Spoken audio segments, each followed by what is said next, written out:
오마이TV 시청자 여러분 안녕하십니까. 민주통합당 새 지도부 선출을 위한 전당대회가 20일 앞으로 다가왔습니다. 지금부터 100분간 생중계로 진행될 당대표 예비경선 첫 번째 토론회 사회를 맡은 최경준 기자입니다.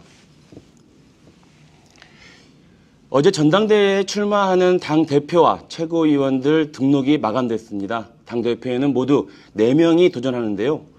비주류 자주항격인 사선의 김한길 의원에 맞서서 범주류 계열의 재선 이용섭 의원과 사선 신계른 의원 그리고 3선의 강기정 의원이 출사표를 던졌습니다. 오는 12일 예비경선에서 후보를 3명으로 추린 뒤에 다음 달 4일 전당대회에서 최종 승자를 가립니다. 선거 방식은 대의원 50%, 권리당원 30%, 그리고 일반 당원과 국민 여론조사 20% 이렇게 실시가 되는데요. 대의원 투표 비중은 과거보다 20%포인트 높였습니다. 그리고 당비를 내는 권리당원의 가중치를 높였습니다. 이와 관련해서 오늘 민주당 대변인이 이런 논평을 냈습니다. 어제 발표한 당원 전수조사 결과는 모든 이들에게 충격이었다. 210만 당원이라고 했지만 사실 4만 2천 명의 당원만 당비를 꼬박꼬박 내는 상황이 이 당의 그늘을 보여줬다. 60년 정통 야당, 10년 집권 경험의 제1야당이라는 이런 화려한 수사 아래 감춰졌던 그늘이 고스란히 드러났다. 다른 어떤 것보다도 이 민주당의 지금 현실을 있는 그대로 보여주는 사례가 아닌가 싶습니다. 그만큼 이번에 선출되는 이 당대표 역할이 중요하다고 할 수 있겠는데요. 마누라만 빼고 모든 것을 다 바꿔야 한다는 그런 각오로 혁신과 변화를 이끌어야 할 막중한 책무가 주어질 것 같습니다. 게다가 차기 당대표는 이 계파 갈등이라든가 대선 패배 책임론 등 내부 이 논란을 잘 수습해서 오는 10월 재보선과 그리고 내년 지방선거 또 향후에 일각에서 제기되고 있는 범야권의 이 정기 개편이라는 이런 파고를 넘어서야 합니다. 개성공단 가동 중단에 이어서 북한의 미사일 발사 임박설 등 이 한반도의 위기 상황이 최고조에 달하고 있습니다. 이런 시점이어서 사실 민주당 전당대회에 이 국민들의 관심이 높지는 않은 상황이죠. 그래도 이번 전당대회 결과가 향후 이 정부의 향방을 가름한 중요한 분수령이 된다는 점에서 이 국민들의 관심이 필요하지 않을까 싶습니다. 자, 오늘 토론의 진행 순서를 좀 설명드리겠습니다.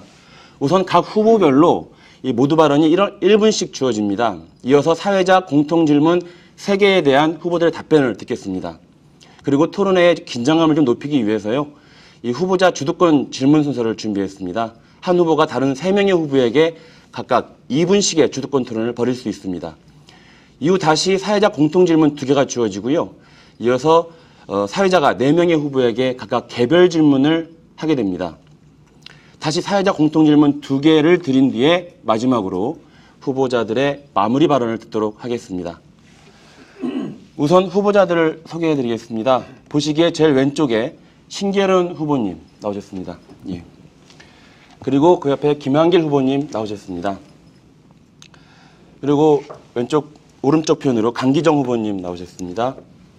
그리고 이용섭 후보님 나오셨습니다. 안녕하십니까. 좌석 배치는 사전에 추첨을 통해서 정했다는 말씀을 드리겠습니다. 우선 후보자들의 모두 발언을 듣도록 하겠습니다. 이 역시 추첨을 통해서 순서를 정했습니다. 가장 먼저 신계른 후보님께서 모두 발언을 해주시겠습니다. 평화는 우리 민족의 피맺힌 소원이자 온 인류의 염원입니다. 우리 민족은 이미 63년 전에 동족 상잔의 참혹한 비극을 겪었습니다. 다시 핵전쟁의 불길한 예감 앞에 우리 민족이 알몸으로 서 있습니다. 지난 북핵 위기 때 김대중 당시 야당 지도자는 미국으로 달려가 미국의 주요 인사들과 언론 앞에서 한반도 전쟁 반대를 역설하고 평화의 사도가 되었습니다. 이명박 정부는 무엇을 했으며 지금 박근혜 정부는 무엇을 하고 있는지 모르겠습니다. 새로운 리더십이 필요합니다. 민주당과 대한민국에 새로운 리더십이 필요한 것입니다. 제가 다리가 되겠습니다. 제가 신새벽이 되겠습니다. 감사합니다. 네, 감사합니다. 다음은 김한길 후보님의 모두 발언을 듣도록 하겠습니다. 예, 안녕하십니까 국민 여러분, 사랑하는 당원 동지 여러분. 저는 지난 일주일 동안 전국을 돌며 많은 당원들과 지지자분들을 만났습니다. 그분들을 직접 보고 대선 패배가 준 상처가 얼마나 큰 것인지를 새삼 실감했습니다. 가슴에 큰 구멍 하나 뚫린 채로 세월을 어렵게 견디고 계셨습니다. 대선 패배를 안긴 민주당 지도부의 한 사람으로서 사죄의 말씀을 드립니다. 이제 독한 마음으로 민주당 새롭게 바꿔내서 반드시 이기는 민주당 만들어 내려고 노력하고 있습니다. 민주당이 무엇보다 먼저 통합해야 한다고 생각합니다. 계파끼리 대립하지 않고 책임론으로 누구를 손가락질하지 않고 소모적인 이념 싸움으로 허성하지 않는 그런 민주당이 되겠습니다. 네, 감사합니다. 다음은 강기정 후보님의 모두 발언 말씀 듣도록 하겠습니다. 네, 지금 대한민국과 한반도는 심각한 문제가 개성공단 폐지와 남북 긴장 고조입니다. 4개월 동안 계속되고 있습니다. 오늘 저는 인천 송영길 시장을 만났습니다. 개성공단을 넘어 남북 평화지대가 점점 사라지고 있다는 데에 대한 안타까움이 있고, 특히 관광객들의 발길이 끊어진 서해오도 지원위원회가 조속히 소집되어 이러한 문제를 대책을 세워야 한다는 요구를 해왔습니다. 전남 무안의 한 영어교사는 편지를 써놓고 한국에 전쟁이 일어날 것 같다 해서 출국을 한 일도 있습니다. 여야는 이러한 위급한 상황에 나서야 합니다. 저는 지난 총리급 회담 제안을 했습니다. 박근혜 대통령이 먼저 나서서 한반도에서 사라져간 우리 대한민국의 목소리를 내야 할 것입니다. 지금은 정말 위기이기 때문에 위기답게 대응해 주셔야겠습니다. 네, 감사합니다. 자, 마지막으로 이용섭 후보님의 모두 발언을 듣도록 하겠습니다. 존경하는 국민 여러분, 그리고 당원 동지 여러분, 강한 야당이 있어야 나라가 바로 섭니다. 그러나 우리 민주 시민들께서 논밭 팔고 목숨 바쳐서 키운 60년 전통의 민주당이 이대로 가면 역사 속으로 사라질 위기에 처해 있습니다. 저는 민주당이 살 길은 5.4 전당대회에서 그야말로 참신하고 혁신적인 당대표 뽑아서 국민정당, 시대정당 만들어야 된다고 생각을 합니다. 이런 이유 때문에 여기 계신 모든 분들이 혁신을 얘기합니다. 그러나 혁신은 누구나 할 수 있고 구호로 되는 것이 아닙니다. 저에게는 혁신 성공 경험이 있습니다. 저는 참여정부의 혁신관리수석으로 대한민국의 혁신을 주도한 적이 있고, 제가 장관 청장으로 거쳤던 관세청, 국세청, 행정자치부, 건설교통부 모두 혁신 우수기관으로 다시 태어났습니다. 저에게 민주당을 맡겨주시면 그야말로 모든 선거에서 압승할 수 있는 강하고 체질 강하고 튼튼한 야당으로 만들어내겠습니다. 네, 감사합니다.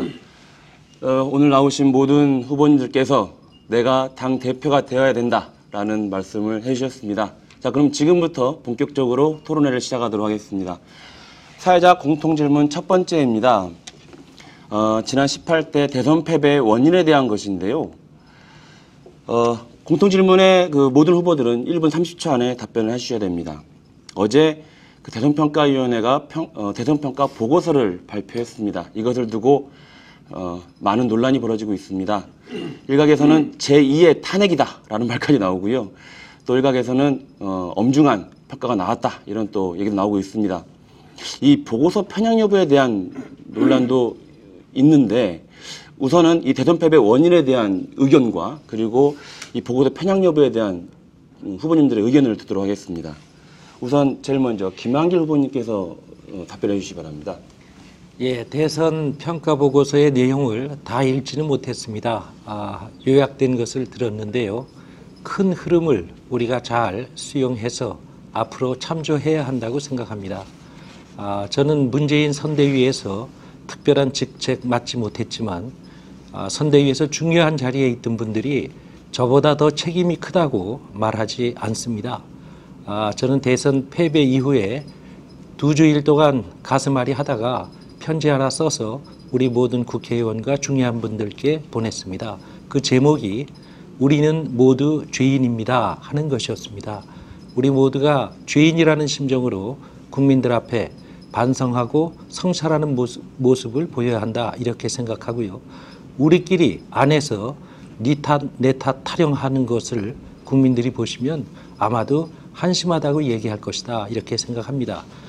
대선 평가서 부분은 그 내용의 큰 흐름을 우리가 수용하는 것으로 족하다고 생각합니다. 거기에 적시된 개개인의 사람의 이름을 들어서 그분들에게 책임을 묻는다면 그것은 우리 당의 화합과 통합에 전혀 도움이 되지 않는 일이다 그렇게 생각합니다.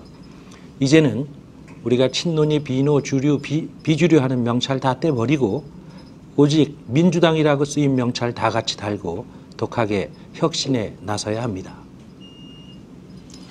1분 30초 다 쓰시긴 하셨는데 제 질문 드린 것 중에 그 대선 패배의 원인에 대한 답변은 좀 없으셨던 것 같아서요. 그거 짧게 좀 말씀해 주실 수 있을까요? 지금 대선 패배의 가장 큰 원인이다. 가장 큰 원인이요.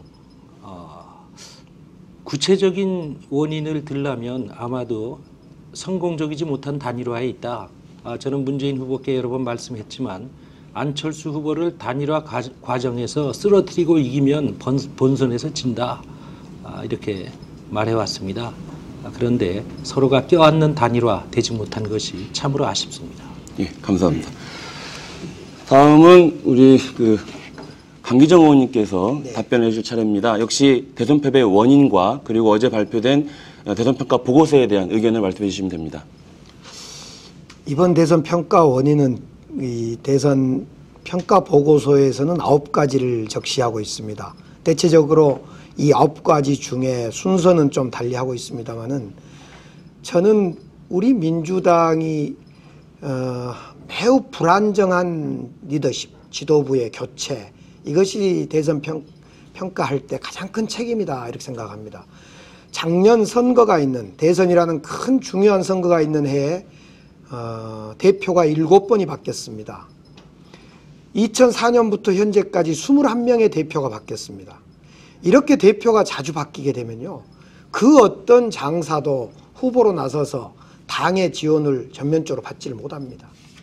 대표는 또는 당은 큰 선거를 앞두고 전략 수립도 해야 되고 아래로부터 당원들 조직력도 확보해야 되고 또는 큰 이 메시지를 지속적으로 반복적으로 내야 하는데 지도부가 자꾸 바뀌다 보니까 또 전당대회를 하다 보니까 그쪽의 에너지 즉 돈과 조직력과 모든 관심이 그쪽으로 돌아가서 정말 대선 후보를 뽑기 위한 민주당인지 아니면 계파의 수장을 늘 바꿔가면서 주류 비주류를 뽑기 위한 전당대회인지 알 수 없을 정도로 반복되어 왔던 것이 이 대선 패인의 제1번으로 꼽고 싶다 이렇게 저는 말씀드리고요.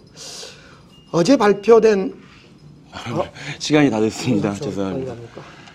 근데 역시 마찬가지로 또 그 대선의 원인은 얘기해 주셨는데 평가 보고서에 대한 의견을 얘기를 안 해주셨는데 그것만 짧게 얘기를 해주시겠습니까? 결론적으로 민생 정당, 생활 정치로 가야 한다는 결론에 전적으로 공감하고요. 다만 그 대선 평가서의 특정인의 책임을 수치화해서 계량화해서 책임을 져야 된다. 또 책임을 어떻게 져야 될지에 대해서 적시하지 않고 막연히 사람에 대해서 상처 주는 마녀 사냥식의 어떤 평가서에 대해서는 절대 동의할 수 없습니다. 네, 감사합니다. 예, 1분 30초가 이렇게 뭐 긴 시간이 아니어서요. 근데 뭐 시간을 많이 드리고 그 깊은 얘기 들었으면 좋겠지만 그건 또 저 여러 또 다른 질문들이 있으니까 좀 양해를 부탁드리겠습니다. 다음은 이용섭 후보께서 답변해 주시기 바랍니다. 지난 대선은 쳐서는 안 되는 선거, 지기 어려운 선거였습니다. 그러나 우리는 패배했습니까? 이유가 뭡니까? 저는 여러 가지 이유가 있지만 그것은 국정 수행 능력에 대해서 국민들께서 민주당의 안정감과 신뢰감을 갖지 못한 것입니다. 민주당이 집권하면 우리 아이들의 일자리는 줄어들지 않을까, 물가는 오르지 않을까, 세금은 늘어나지 않을까, 사회는 혼란스럽지 않을까, 이런 걱정 때문에 국민들께서 마음을 주지 못한 것입니다. 그렇기 때문에 저는 다음번 대표는 국민들께 안정감과 신뢰감을 줄 수 있는 대표가 와야 된다. 이렇게 생각을 합니다. 그렇기 때문에 도덕적으로 검증된 사람, 국정 경험이 있는 사람이 당 대표가 돼야 국민들께 신뢰를 드릴 수 있을 것입니다. 대선 책임, 우리 모두에게 책임이 있습니다. 저도 책임이 있습니다. 저는 이제 당시에 공감본부장을 맡아서 정책을 담당했습니다만 아무리 제가 얘기를 해도 정책이 보도도 되지 않고 국민들의 관심도 끌지 못했습니다. 그래서 이제 당대표가 정책을 알아야 되겠다. 당대표가 민생을 얘기하고 국민의 5대 불안을 얘기하면 국민들께서는 민주당에서 수권정당, 대안정당을 느끼게 될 것입니다. 제가 이번에 출마하게 된 이유입니다.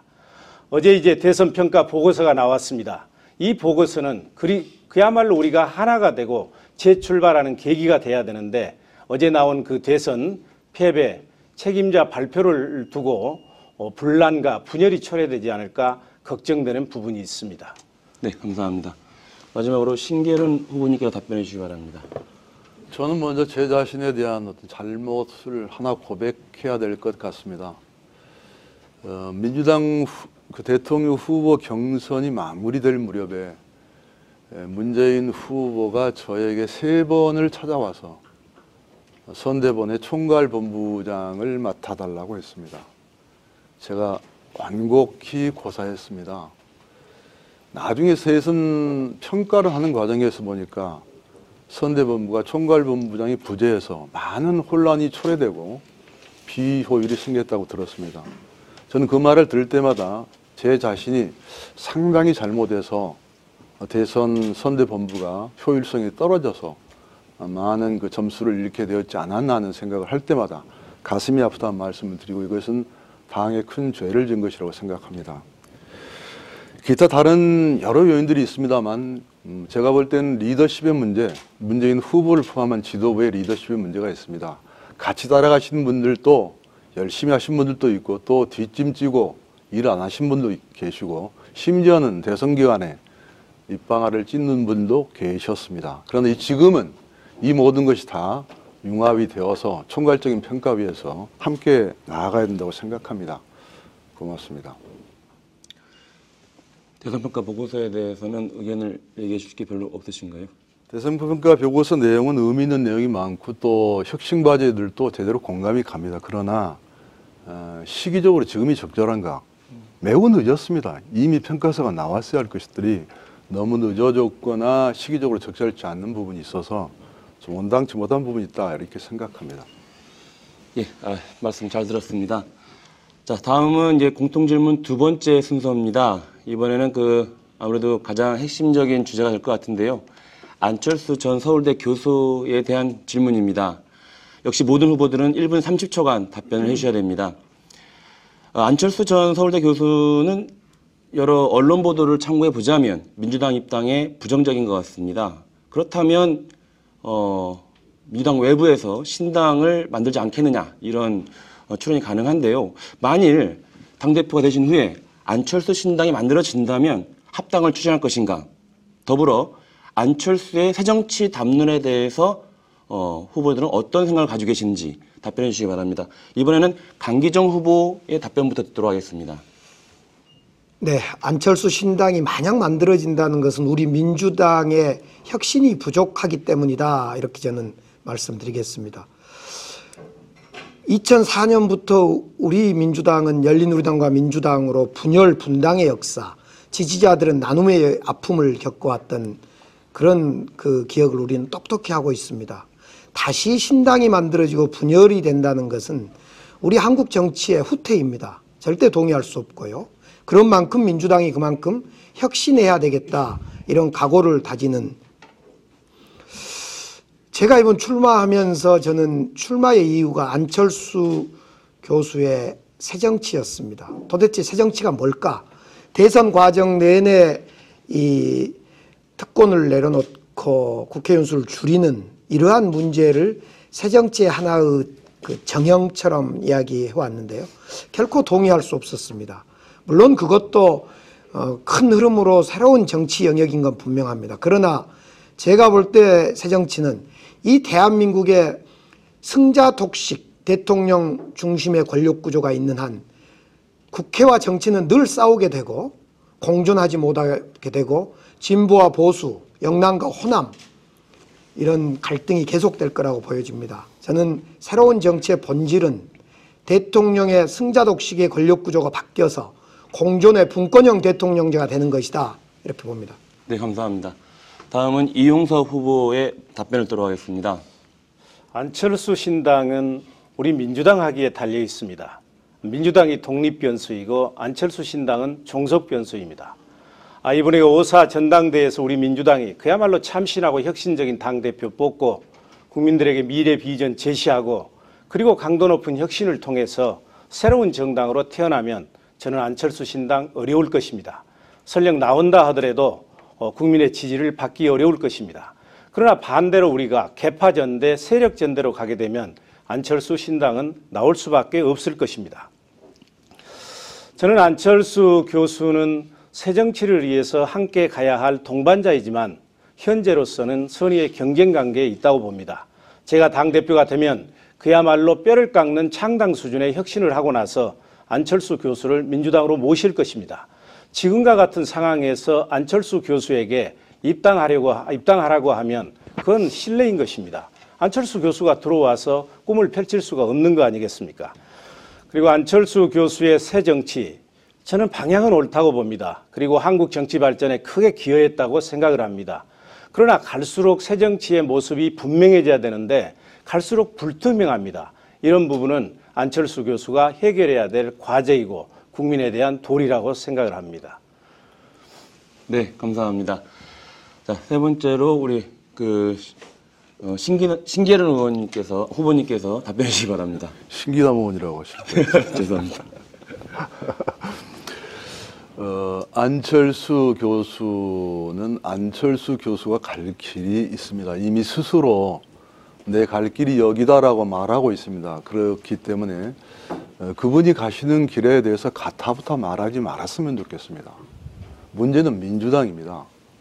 민주당이 잘못했기 때문에 민주당이 실망한 사람들이 안철수 교수의 신당으로 기대를 갖는 초기 현상이 나타나는 것입니다. 민주당은 민주당의 갈 길을 가야 합니다. 안철수 교수는 안철수 교수의 길을 갈 것입니다. 우리가 언제까지 안철수 교수만 쳐다보고 있을 것입니까? 단일화 과정에서 그런 문제가 나타났고 지금도 똑같이 나타나고 있습니다. 민주당은 스스로를 개혁하고 혁신해서 국민의 기대를 받는, 관심을 받는 정말 훌륭한 정당으로 거듭나는 길만이 안철수 교수의 문제를 해결하는 지름길이라고 생각합니다. 민주당은 민주당 길을 가야 합니다. 우리 길을 가야 합니다. 그리고 언젠가 길을 가다 보면 올바른 길을 많이 같이 걸었다면 둘이 만날 것입니다. 만약 어느 하나가 잘 가고 또 다른 어느 하나가 잘못 갔다면 다른 방향으로 전환이 될 것입니다. 저는 다시 말씀드립니다. 지금 민주당 너 정말 잘해야 된다. 이런 게 국민의 여론이라고 생각하고 여기에 핵심적인 문제가 있다고 생각합니다. 네, 감사합니다. 마지막으로 김한길 후보께서 답변해 주시겠습니다. 예, 안철수 교수의 재등장 이후에 야권의 재구성이 말해지고 있습니다. 우리 민주당이 안철수 교수를 외면한다고 해서 안철수 교수와 그 지지하는 분들이 사라지는 것은 아닐 것입니다. 저는 여러 번 공개적으로 말했습니다. 안철수 교수가 진정으로 새 정치를 원한다면 혼자서 다 할 수 있다고 생각해서는 안 된다. 우리 민주당과 의논하는 것이 옳다. 안철수 교수가 무조건 신당으로 간다면 좋아할 사람들은 새누리당 뿐이다. 이렇게 생각합니다. 안철수 교수 개인이 중요한 것이 아니라 안철수 교수에게 박수치고 있는 사람들이 우리에게는 더 중요하다고 생각합니다. 그런데 그분들을 분석해보면 대부분은 원래 민주당 지지하는 분들이었습니다. 우리 민주당이 독하게 혁신해서 새로운 모습 보이면 그분들의 상당수를 우리가 다시 모실 수 있다고 생각합니다. 그분들을 상당수 우리가 다시 안을 수 있으면 안철수 교수의 선택도 폭이 크지 않다고 생각합니다. 야권의 재편이 필요하다면 반드시 우리 민주당이 그 중심에 서서 야권의 재구성을 주도해야 한다 이렇게 생각합니다. 안철수 교수의 패착이라면 안철수 교수가 우리 정치에 대한 일반의 혐오에 편승해서 반정치를 택한 데 있다고 생각합니다. 정치를 제대로 하는 정치로 만들려고 하는 것이 새 정치의 진정한 길일 것입니다. 네, 네 분의 답변을 모두 들었습니다.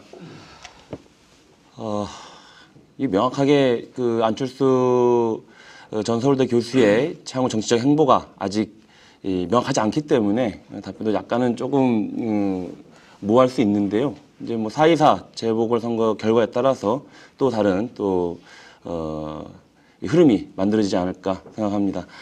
자, 세 번째 공통 질문입니다. 차기 지도부의 중간평가제가 논란이었었습니다. 이것에 대한 질문인데요. 당초에 민주당 초선 의원들이 먼저 의제화시켰습니다. 차기 지도부 중간평가제. 그것이 이제 당내 찬반 논란이 벌어졌는데요. 당초 초선들은 이렇게 얘기했습니다. 혁신에 대한 재평가를 받을 자신이 없는 후보가 어떻게 민주당을 혁신하겠느냐. 이러면서 이제 차기 지도부 중간평가제를 내놨는데요. 지금은 뭐 당내 반발로 사실상 폐기됐다고 볼 수 있겠습니다. 그러나 여기에 대한 이 후보들의 입장을 한번 들어봤으면 해서 질문을 마련했습니다.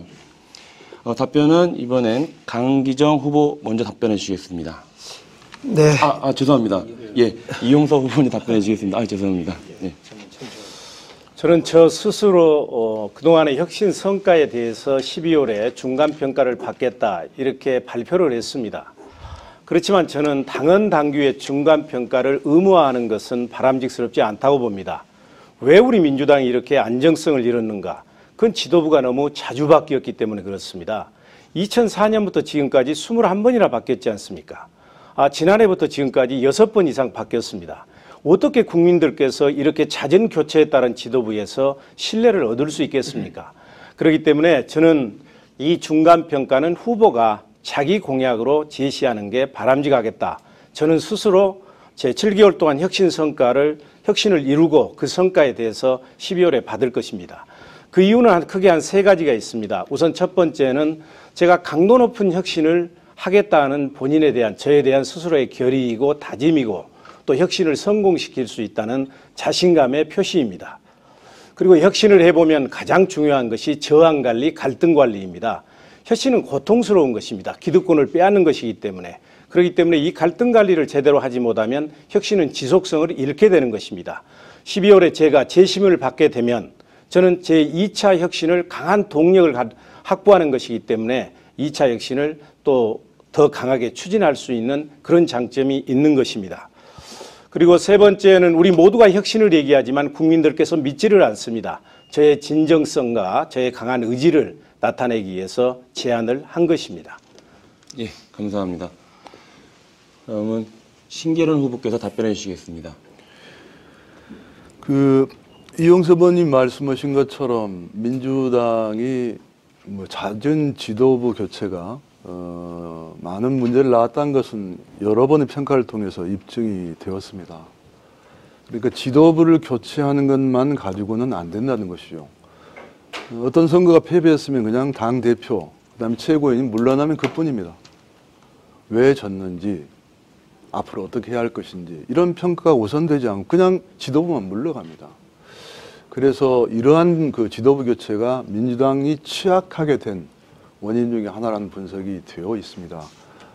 그런데 이용섭 의원님도 스스로 말했지만 내 개인적인 약속이라고 하지만 중간평가라고는 하지만 그것은 일종의 중간평가라고 하는 것 때문에 강해질 수도 있겠지만 또 약해질 수도 있다고 생각합니다. 그래서 저는 오히려 지도력을 보강하고 강화할 필요성이 민주당에 있는데 올바른 지도력을 세우는 것 그리고 당헌 당규에 명기된 대로 기간을 준수해서 나가려고 하는 강한 의지를 갖고 가는 것 이것이 더 필요한 일이 아닌가 이렇게 생각을 하고요. 또 10월 달에는 보궐선거가 있습니다. 재보궐선거가 있는데 선거에 대한 평가가 당연히 따를 것입니다. 그래서 그 평가가 중간평가라고 볼 수는 없겠지만 평가가 중요한 평가가 될 수도 있다 이렇게 말씀드리고 또 정당 역사상 아마 중간평가를 먼저 공약하고 뭔가 그 실천에 옮긴 일은 없지 않은가 이런 생각을 합니다. 네, 감사합니다. 다음은 김한길 후보께서 답변해 주시겠습니다. 예, 저도 신 후보님의 생각에 동의합니다. 강 후보님, 우리 이 후보님, 이 잦은 지도부 교체가 우리 민주당의 리더십을 약화시켰고 그것이 오늘날의 민주당 이 지경까지 온 데 상당한 중요한 원인이 됐다 하는 것에는 우리 당의 모든 분들이 동의하고 있습니다. 이번 전당대회를 앞두고 이 비상대책위원회나 전당대회 준비위원회에서 새 당대표의 임기에 대해서 수많은 토론을 했습니다. 9개월로 하자, 15개월로 하자, 이제 2년으로 정해졌습니다. 저는 임기에 대해서 한마디도 말해본 적이 없습니다. 그러나 당이 논의를 거쳐서 임기를 정한 이상 스스로 족쇄를 걸고 평가를 받겠다 하는 것이 저는 당의 리더십에 상당한 불안정성을 가져올 수밖에 없다 이렇게 생각합니다. 대통령들 중에서는 노태우 대통령과 노무현 대통령이 중간평가 얘기를 했습니다마는 실제로 중간평가가 이루어진 적이 없고요. 사회 혼란으로 이어졌던 것을 저희는 잘 기억하고 있습니다. 특별히 우리 민주당 강력한 리더십이 필요한 시점입니다. 책임질 일이 있으면 책임지겠습니다마는 제도가 요구하지 않는데 스스로 중간평가 받겠다 하는 것은 당의 안정화에 도움이 되지 않는다 이렇게 생각합니다. 네, 감사합니다. 마지막으로 강기정 후보의 답변을 듣도록 하겠습니다. 네, 이 신임평가 문제는 제가 3월 20일 출마 기자회견을 하면서 밝혔던 문제이기 때문에 어쩌면 제가 이 문제를 제일 먼저 냈었는데요. 그렇게 된 계기는 현재 우리 5.4 전당대회를 통해서 뽑힌 지도부는 혁신을 정말 잘하는 지도부가 돼야 되는데 현재 우리 당의 혁신위원회에서 내놓은 혁신안 정확히 마무리가 안 됐습니다.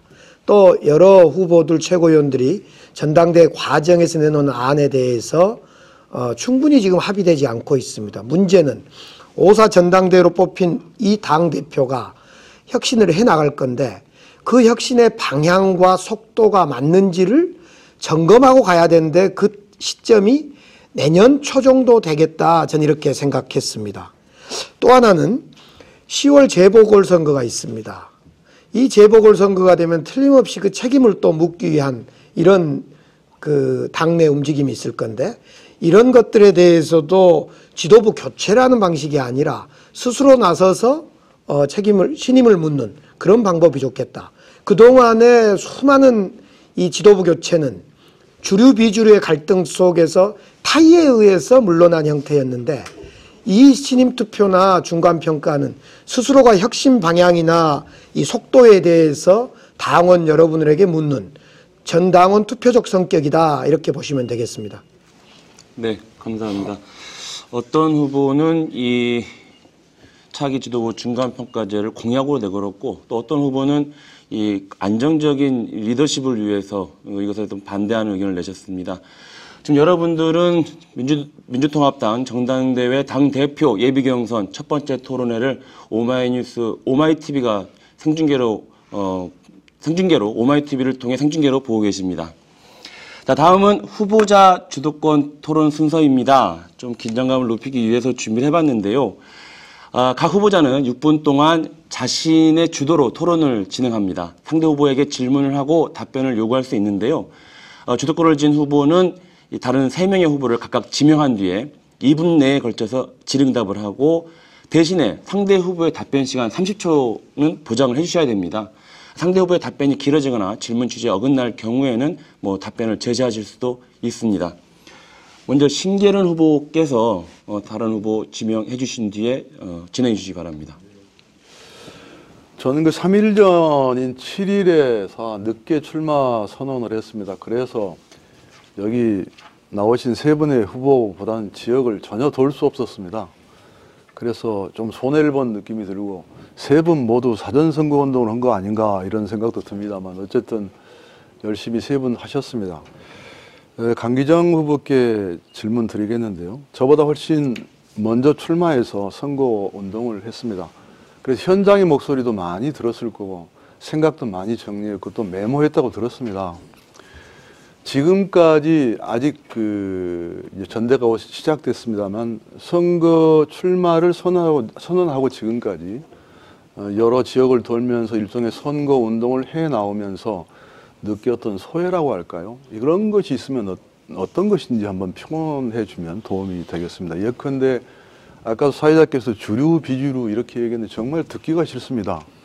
우리가 그런가 이런 생각이 들거든요. 주류 비주류 싸움으로 간다든가 정말 올바른 가치 논쟁으로 우리 전대가 가고 있는가 이런 점에서 많은 사람들이 걱정도 하고 있습니다. 이 점에 대해서 어떤 느낌을 가졌었는지 강기정 후보께서 네. 말씀해 주시면 고맙겠습니다. 기본적으로 이제 우리 민주당 당원 대의원들이 전당대회를 하도 자주 맞이하다 보니까 전당대회 피로증이 하나 있었습니다.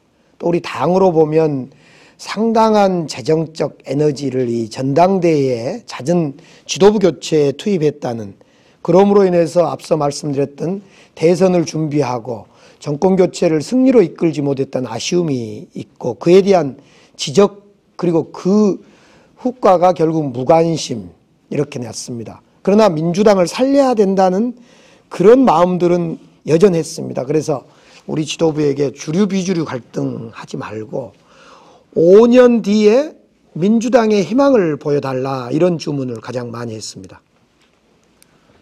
네, 아마 그랬을 것 같습니다. 저도 좀 실망스럽고 여러 가지로 고쳐야 할 것들이 많아서 많이 지적하지 않을 수 없었는데, 다음엔 이용섭 후보께 묻습니다. 후보님께서는 특사 보내자 이렇게 말씀하셨죠. 남북 관련해서 특사. 예. 뭐 좋은 제안이라고 생각합니다. 아무것도 안 하는 것보다는 나쁘지 않다고 생각합니다. 지금과 같이 남북 간이 긴장한 적은 거의 없습니다. 전쟁 난 지 63년이 지났습니다만 또 지금같이 우리 정부가 또는 정치권 전체가 그야말로 어떤 이 힘의 양대 힘의 충돌 지점에서 자신이 전혀 주도권을 쥐지 못하고 그냥 말하자면 구경꾼으로 전락한 이런 상황은 또 처음 봅니다. 저는 주도권이 매우 중요하다고 생각합니다. 대한민국의 주도권, 그리고 민주주의의 주도권, 이게 중요합니다. 지금 대단히 좀 마음이 아픈데 이런 상황으로 가다가 정말 남북 평화 체계 구축과 동남아 새로운 국제 질서 구축하는데 남쪽이 소외되지 않을까 하는 걱정을 하는데, 이용섭 의원님께서는 어떻게 생각하시는지요? 전적으로 동의합니다. 저는 국가가 존재하는 기본적인 이유는 국민의 생명과 재산을 지켜주는 것입니다.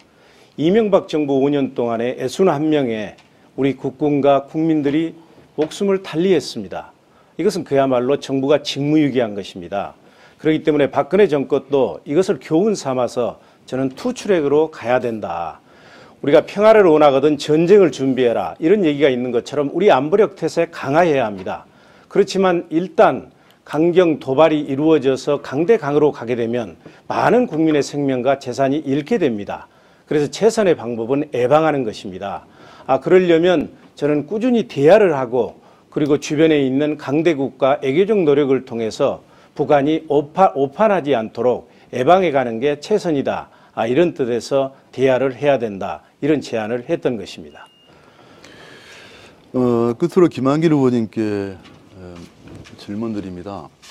최장집 교수의 글 속에 이런 표현이 있습니다. 우리나라 민주주의를 꼬집기를 노동 없는 민주주의라고 했습니다.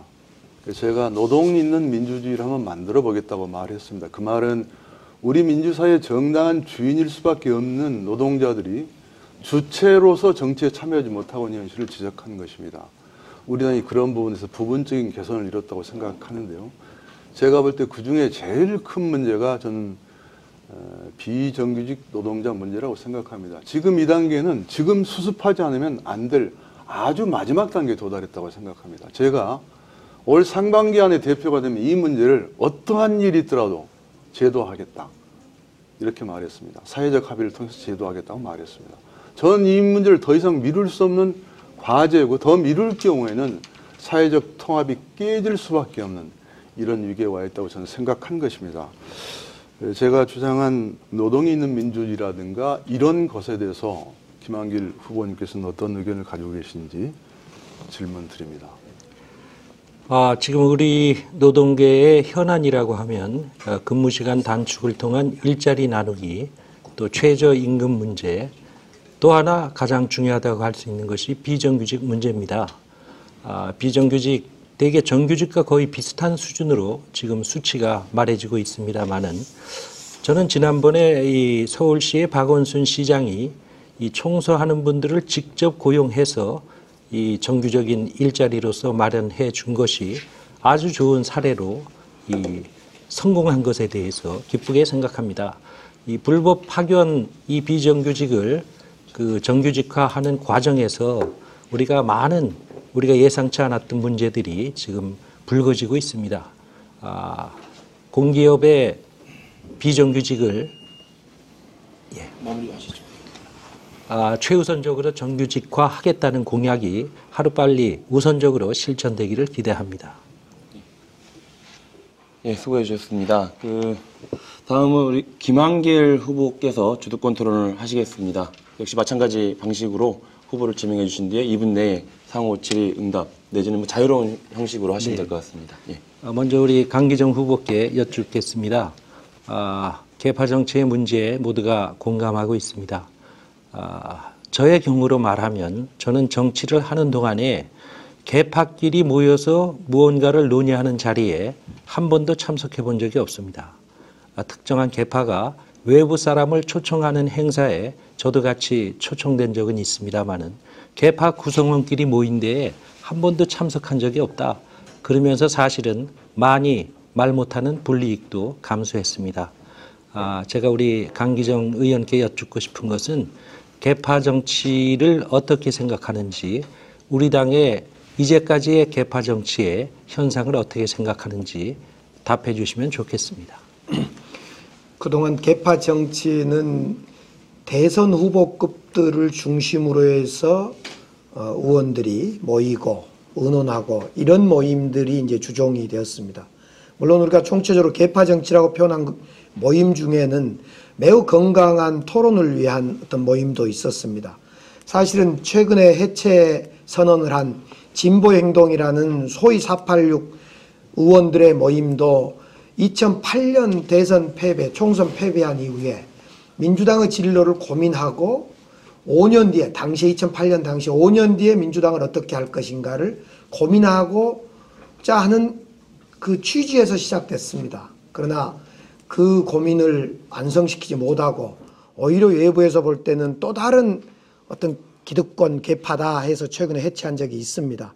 그런 점에서 계파보다도 건강한 가치 논쟁, 의견을 논의하는 어떤 그 의견 그룹과 같은 경우는 당내에서 권장돼야 되는 거 아닌가 이렇게 생각합니다. 예, 계파에도 여러 종류가 있지요. 같이 추구하는 계파 나쁘지 않습니다. 그러나 우리가 말하는 계파 정치는 이익을 추구하는 계파, 당의 이익보다 계파의 이익을 앞세우는 그 계파에 대해서 말씀하신 것이고요. 조금 전에 주류와 비주류 말씀들 잠깐씩 하셨는데 우리 당에 주류라는 계파와 비주류라는 계파가 있는 것은 절대로 아닙니다. 죄송합니다. 누굴 지명해 주시고 우리 이영섭 후보님께 여쭙겠습니다. 비주류는 주류가 못된 사람들에 대한 통칭이고요. 비주류가 하나의 계파가 아니다 하는 말씀 드립니다. 우리 이영섭 후보님은 아까 말씀 가운데 민생 정책을 앞으로 핵심적으로 제시하는 민생 정당을 만들겠다 하셨는데 지난 총선 때도 우리 당의 정책을 책임진 이 정책 의장이셨고요. 지난 대통령 선거 때에도 정책 의장이셨고 또 문재인 선대위에서도 정책을 책임진 본부장이셨어요. 자, 그런데 왜 이제까지는 우리 당이 생활 밀착형 민생 정책들, 이 서민들의 먹고 사는 문제부터 제대로 제시하는 정당이 되지 못했었는지 이 자리에서 좀 설명해 주시면 좋겠습니다. 실은 지난 총선 때를 되돌아보면 3월 한 15일까지는 정책 선거로 갔습니다. 그래서 우리 당의 정책이 저는 새누리당 정책을 압도했다고 생각을 합니다. 그러나 기억하실지 모르겠습니다만 그 이후에는 제주 강정마을, 종부, 말파문 그리고 한미 FTA 문제가 거론되면서 정책은 사라져버렸습니다. 제가 수없이 정책을 얘기해도 언론은 받지를 않았고 지도부에서는 이런 얘기들을 하지를 않았습니다. 대선 때도 마찬가지입니다. 제가 공관본부장을 맡아서 정책을 얘기했습니다만 정책 선거가 되지 못하고 그 안철수 후보와의 단일화에 매몰돼 버렸습니다. 그래서 아까도 제가 말씀을 드렸습니다만 제가 이번에 나온 것은 이제 당 대표가 정책을 알고 국민의 5대 불안, 일자리 불안, 주거 불안, 교육 불안, 안보 불안, 노후 불안 이런 문제를 직접 얘기할 수 있어야 된다. 그래야 국민들께서 대표를 보면서 민주당이 수권 능력이 있다, 이런 걸 심어줄 수 있다고 생각했기 때문에, 그런 아쉬운 마음 때문에 이제는 필요한 당대표는 정책을 아는 당대표가 필요하다, 이렇게 생각을 했던 것입니다. 예, 5년 전에 정동영 후보가 대선 후보로 나섰다가 패배한 뒤에도 민주당에 책임지는 사람 하나 없냐 하는 여론이 빗발쳤습니다. 그때 저는 고민하다가 저 김한길이라도 책임지겠습니다, 이렇게 말하고 제 지역구 구로구를 내놓고 국회를 떠났습니다. 그리고 4년 동안 조용히 집거했습니다. 정치인에게 이 책임윤리, 책임진다는 것이 무엇인가 우리는 곰곰이 잘 생각해 봐야 한다고 생각합니다. 우리 신계륜 후보께서도 정치 오래 하시면서 여러 번 그 정치인의 책임지는 자세에 대해서 생각해 보셨을 텐데요. 한 가지 예만, 책임지기 위해서 고민했던 예 한 가지만 들려주시면 좋겠습니다. 김한길 후보님처럼 이런 그 정리된 어떤 책임지는 예는 저에게는 있었던 것 같지는 않고요. 다만 이런 생각은 듭니다.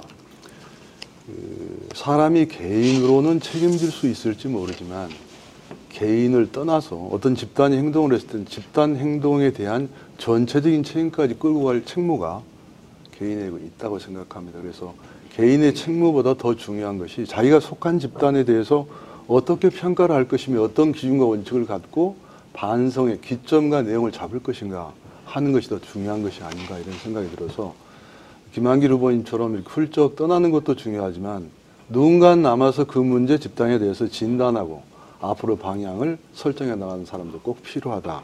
저는 이런 점에서 생각을 많이 했다고 생각하고요. 저는 개인적으로 참 힘들어서 전국을 많이 걸었습니다. 많이 걸으면서 느낀 게 있습니다. 세상은 내 마음대로 되는 것이 아니며 정말 세상과 일치하면서 내가 사는 법을 배우는 것이 중요하겠다. 이것이 제가 느꼈던 것입니다. 예, 끝나셨는데요. 이제 뭐 좀 긴장감을 높이기 위해서 이 후보자 주도권 토론회를 좀 준비를 해봤는데 어떠십니까? 조금 긴장이 좀 재미가 좀 지고 있나요? 모르겠습니다.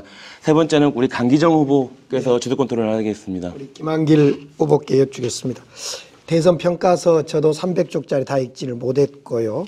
그런데 이제 어제 그 김한길 후보께서 대선 평가 보고서를 겸허히 받아들여야 한다, 이렇게 이제 말씀하셨는데, 제가 볼 때는 이제 대선 평가는 정말 치열하게 돼야 되고 또 그 책임은 충분히 져야 되겠는데요. 그 보고서에 따르면 가장 책임 있는 사람이 한명숙, 이해찬, 박지원, 문재인, 문성근 이렇게 비율까지 정하면서 책임을 져라, 이렇게 적시를 했단 말입니다.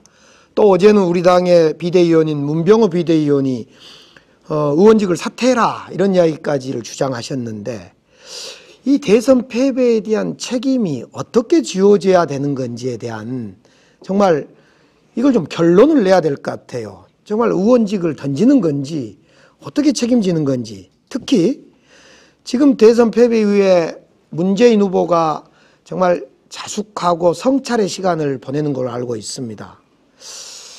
국민들 중에는 문재인 후보가 의원직을 던져라, 이런 주장을 앞서 말씀드렸듯이 우리 의원님들 중에 하신 분도 계시고, 근데 또 당에서는 이번 4.24 재보궐선거에 좀 선거 지원 좀 해달라, 이렇게 요청하고 있는데, 선거 지원을 나가는 거의 책임인지 그렇지 않는 건지, 이 점에 대해서 좀 결론을 내리고 하시죠. 예, 저는 이 대선 패배 이후에 우리 당의 누구에게도 개인적으로 당신이 책임져야 한다 하고 말한 적이 없고요. 물론 문재인 후보에 대해서도 똑같습니다.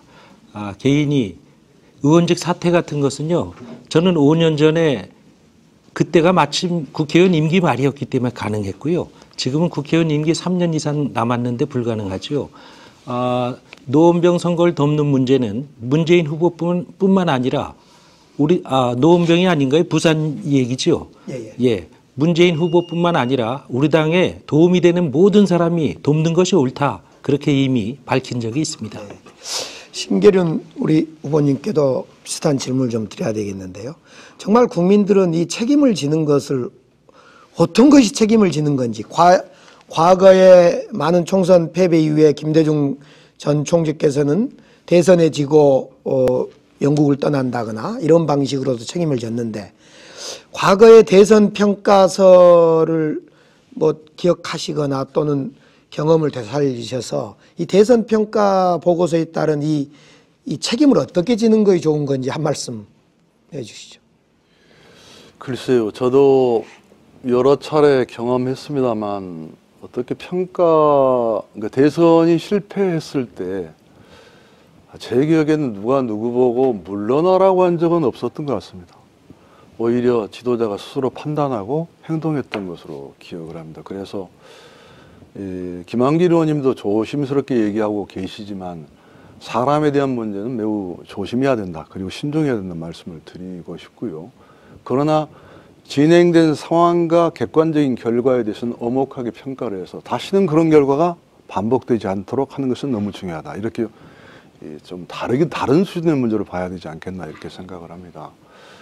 저는 아까도 약간 말씀드렸지만 대선 패배한 후로 하이도에서 봉화까지 그냥 걸어본 적이 있습니다. 그냥 쉬지 않고 한 일주일 동안 걸어보면서 마지막 내린 결론은 도대체 신결은 너는 왜 정치하는가? 난 누구인가? 이런 생각이 들었습니다.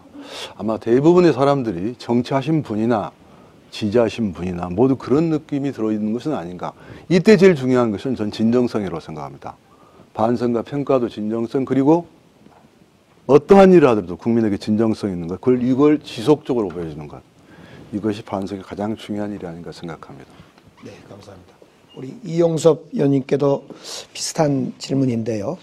지금 이제 우리 전당대회를 앞두고 비주류 대 범주류의 대결이다, 이렇게 이제 이야기도 하고, 또 오늘 우리 사회자께서도 김한길 우리 후보자를 소개하실 때 비주류를 대표해서 이렇게 표현을 하셨단 말입니다.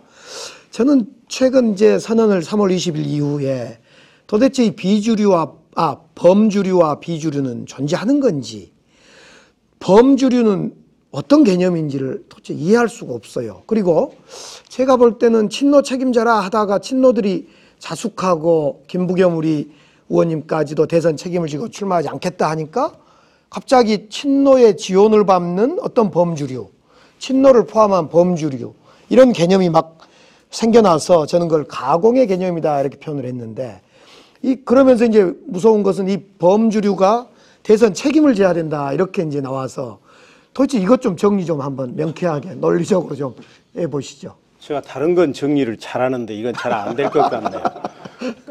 우리 당에 못된 폐해가 있습니다. 우리가 인생을 살아가면서 잘 해결되지 않는 부분이 있으면 운명입니다, 이렇게 얘기를 하거든요. 근데 우리 당에 누군가가 책임져야 되는데 잘 안 보이면 친노 책임이라고 얘기를 하거든요. 그게 매우 위험한 발상입니다. 구체적으로 가려서 언어를 사용할 필요가 있다, 이렇게 생각을 하고요. 실은 주류 대 비주류, 주류 대 범주류, 이 얘기를 제일 많이 하신 분이 우리 김한길 후보셨습니다. 실은 초창기에. 근데 어느 날 갑자기 이제 주류 비주류란 말을 쓰시지 말자고 얘기를 하니까 제가 상당히 헷갈리는데요. 실은 저는 이런 분열적 프레임으로는 민주당 통합될 수 없다고 생각을 합니다. 그래서 일찍이 우리가 이제 주류 비주류 이런 얘기 하지 말고 누가 혁신할 수 있는가, 누가 당을 바꿀 수 있는가, 이런 혁신 전당대회로 가자, 이런 얘기를 했던 것입니다. 감사합니다. 마지막으로 이용섭 후보께서 주도권 토론을 하시겠습니다.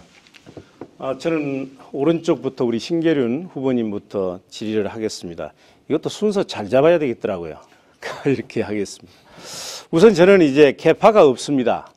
제가 이번에 경선을 하면서 계파 없이 경선하는 게 얼마나 힘든가 하는 걸 뼈저리게 느끼는데요. 그래도 저는 앞으로 계파 안 들어갈 것입니다. 누군가는 남아서 옳은 목소리에 박수 쳐지고 틀린 얘기하면 반대해 주는 사람이 있어야 된다고 생각을 합니다. 그런데 우리가 우리 저를 포함해서 우리 신계륜 의원님, 강기정 의원님, 이목희 의원님이 만났지 않습니까?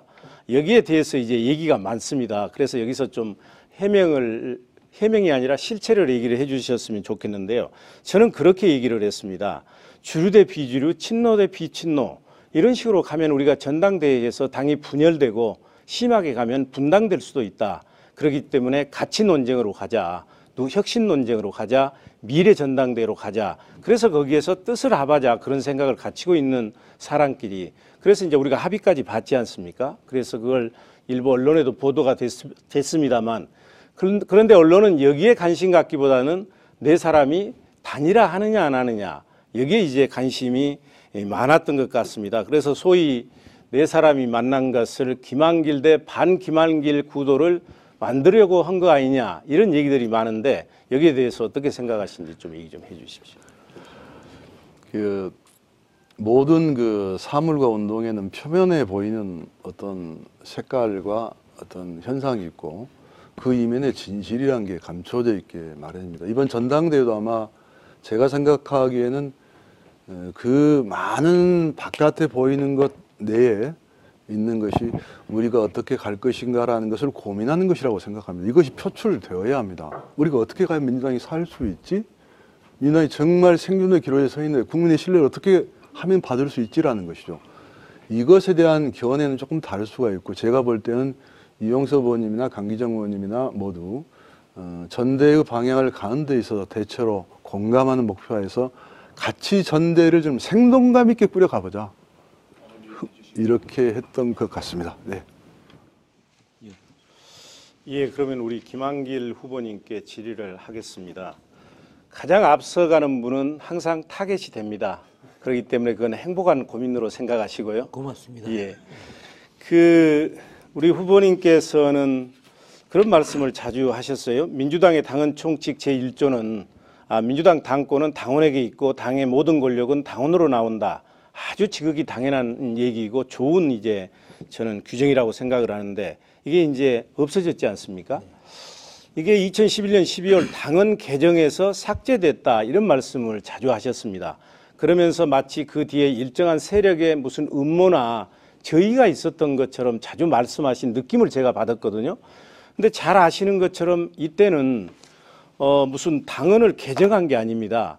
2011년 12월 16일 날 민주당하고 시민통합당하고 한국노총이 민주통합당으로 통합 출범하면서 새로운 당헌을 만든 것입니다. 그리고 잘 아시는 것처럼 이때는 손학규 대표도 그만두셨을 때고 한명숙 대표는 이 이후에 새로운 대표로 오시기 전이기 때문에 그 이전 일이고 이해찬 대표는 이거하고 아무 상관도 없습니다. 근데 이 말씀을 자주 하면서 누군가가 뒤에서 조정했지 않느냐 하는 느낌을 자주 주는데 이것의 실제 의미가 무엇인지 얘기를 해 주셨으면 좋겠습니다. 우선 느낌 가지고 그렇게 말씀하시면 안 되죠. 제가 그렇게 말한 바가 없는데요. 그런 느낌 받았다고 혼자서 자의적으로 해석하시고 그런 식으로 저 말고 듣는 사람이 다 그렇게 느꼈을걸요? 당헌에서 빠진 것이 사실이죠. 예. 예. 저는 민주당의 당권은 당원에게 있다 하는 이 조항이 반드시 이번 전당대회를 통해서 되살아나야 한다고 생각합니다. 그것이 빠진 것은 그것은 정말 심각한 문제다. 또 하나 그것이 빠지는 과정에서 당원들에게 전혀 알리지 않고 그것이 빠졌다 하는 것에 많은 당원들이 놀라고 있습니다. 예. 우리 강기정 후보님께 질의를 하겠습니다. 저는 우리 대선 책임에서 누군들 자유로울 수 있겠습니까? 저도 상당한 책임감을 느끼고 있습니다. 근데 저는 책임으로 따지자면 6구 전당대회에서 뽑혔던 지도부, 최고위원들, 대표에게 가장 큰 책임이 있다고 생각을 합니다. 당시에 우리 강기정 의원님, 김한길 의원님 두 분이 들어가 계셨는데요. 6구 전당대회에 나오셔서 뭐라고들 얘기했습니까? 이번 지도부는 그야말로 정권 교체하겠다 그렇게 얘기를 했지 않습니까? 그런데 저는 우선 정권 교체 안 됐지 않습니까? 그러면 본인들의 공약을 지키지 못한 것이거든요. 우선 거기에 대한 사죄가 있어야 되고 두 번째 많은 분들이 얘기를 합니다. 왜 우리가 졌느냐? 이유는 여러 가지 있지만 지도부가 공백이었다. 어떻게 전쟁하는데 지휘부도 없고 컨트롤 타워도 없었느냐? 근데 다 물러나셨잖아요. 이게 얼마나 무책임한 거예요? 그것도 11월 1일 날 우리 김한길 대표께서 먼저 사퇴하자 해가지고 결국은 이해찬 대표가 11월 18일 날 그만뒀거든요. 저는 이해찬 대표가 지도부를 이끌었다면 오늘의 결과 이렇게 참혹하게 오지 않았으리라고 생각을 합니다. 그리고 나서 물론 그만두고 또 열심히 하셨죠. 그러나 그걸로 저는 변명이 될 수 없다. 지금 당원들은 일선 현장에서 그리고 전쟁터에서 싸우고 있는데 후방에서 열심히 하고 이제 지고 나니까 싸운 사람들한테 책임을 묻는 것은 극히 문제가 있는 거라고 생각을 하는데 당시에 우리 그 최고인이셨던 우리 강 후보님께서는 어떻게 생각하신지 얘기 한번 해주시죠. 6월 9일 시간을 10초 정도 드리도록 네, 6월 9일 전당대회를 통해 선출됐고요. 9월 14일 우리 김한길 당시의 최고위원께서 이제 모든 기득권을 버려야 된다 이런 말씀을 하셨어요. 뭐 그 속에는 우리 지도부까지 포함된 내용입니다. 그리고 11월 1일 사퇴하고 11월 18일 저희들이 총사퇴를 했습니다. 물론 그 과정에 10월 22일 날 새정치위원회에서 이방연대 또는 이해찬 대표 사퇴 얘기를 사실은 비공식 공식적으로 했습니다.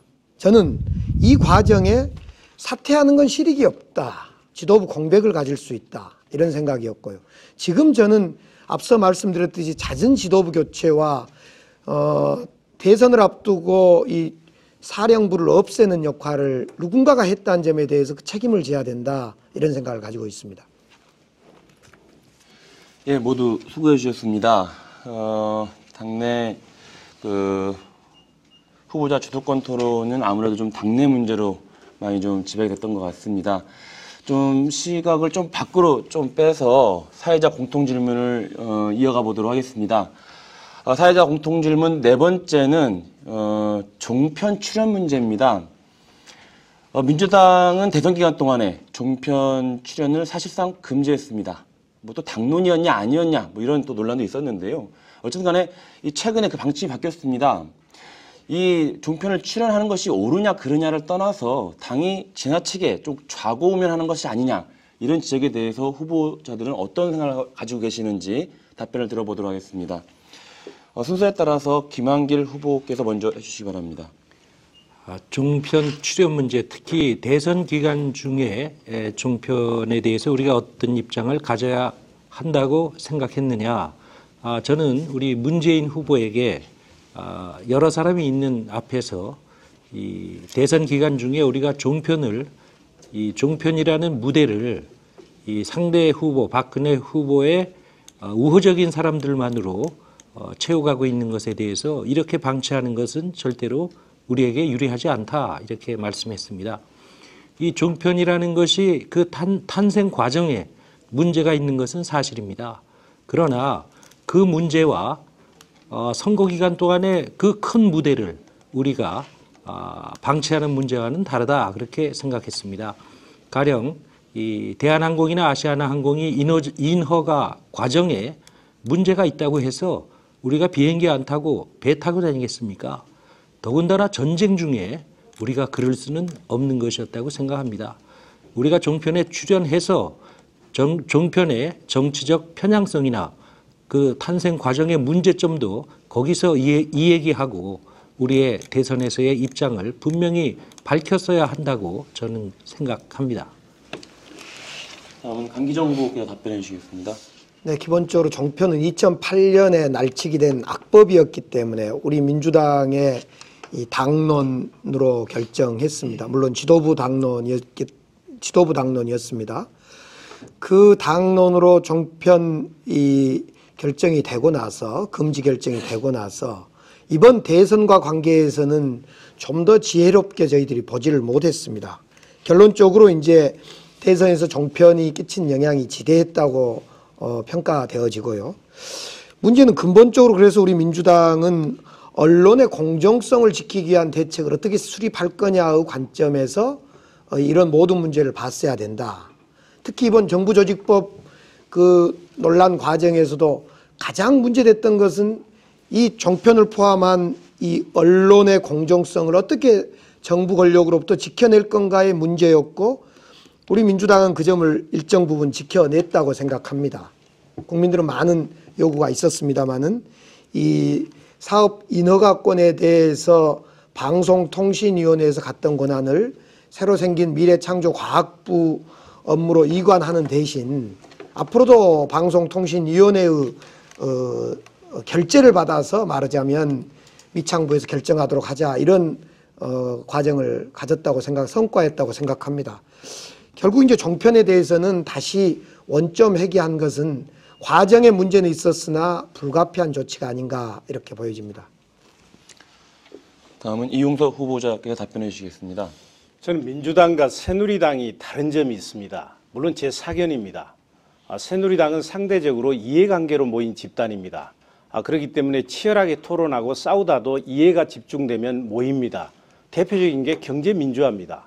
얼마 전까지만 해도 새누리당에서 경제민주화를 얘기하면 좌파라고 얘기를 했습니다. 그러나 이게 표가 된다고 그러니까 작년 1월 달에 강령을 고쳐서 규정하고 김종인 교수를 모셔와서 경제민주화를 얘기했지 않습니까? 그러나 우리 민주당은 상대적으로 가치를 중심으로 모인 집단입니다. 아무리 표가 되고 이익이 있다고 해도 가치가 안 맞으면 안 따르는 그런 편이죠. 유연성이 어찌 보면 좀 떨어지는 것이죠. 종편이 어떤 겁니까? 이건 언론악법 그냥 날치기 통과시켜서 태어나지 말아야 할 사생아로 태어난 것이거든요. 그렇기 때문에 우리는 이게 안 나가게 되면 대통령 선거에서 우리가 많은 피해를 입는다는 것을 알고도 나가지 않았다고 생각을 합니다. 그러나 이거는 결과적으로 보면 저는 잘된 결정은 아니었다 그렇게 생각을 하고요.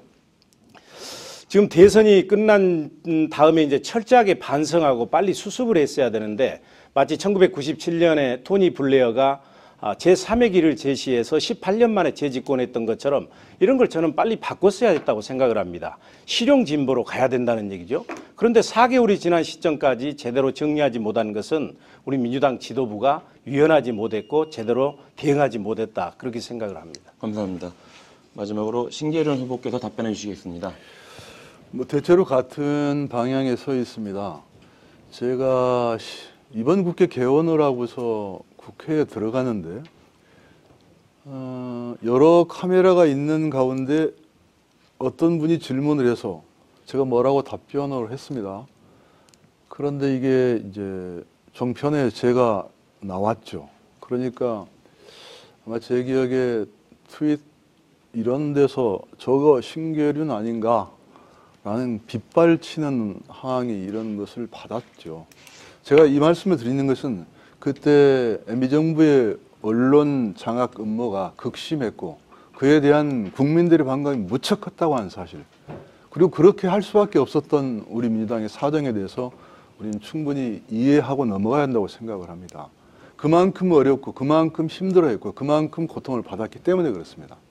그 고통이 대선과 총선에서 불이익을 감수하고 하더라도 출연하지 않았던 것은 그만한 역사성에 충분히 기인한 것이다 이렇게 생각하고, 그렇지만 앞으로 사회융합적 관점에서 나름대로 출연의 기회를 좀 넓혀준 것은 완전히 허용했다고 뭐 그런 것은 아닙니다. 이전에 금지했을 때 출연하는 의원님도 계셨기 때문에 조금 넓혀준 것은 비록 그런 역사성에도 불구하고 타당한 일이다 이렇게 생각합니다. 네, 감사합니다. 종편 출연 문제, 이게 뭐 좀 네티즌 사이에서 많이 논란이 있어서 질문 드렸던 거고요. 다음은 그 5번째 공통 질문입니다. 정당 공천 배제 문제인데요. 이 기초단체장과 기초의원에 대한 정당 공천을 배제하는 문제에 대해서 이것이 사실 민주당의 대선 공약이었습니다. 그래서 지켜져야 한다라는 주장이 있는 반면에 지역에서는 이 차기 선거를 준비하던 예비 정치인들이 이런 얘기를 합니다. 재력 있는 지방 토호 세력과 이 비리 전력자들까지 판을 치게 될 것이다. 또 이런 우려를 하면서 반대합니다.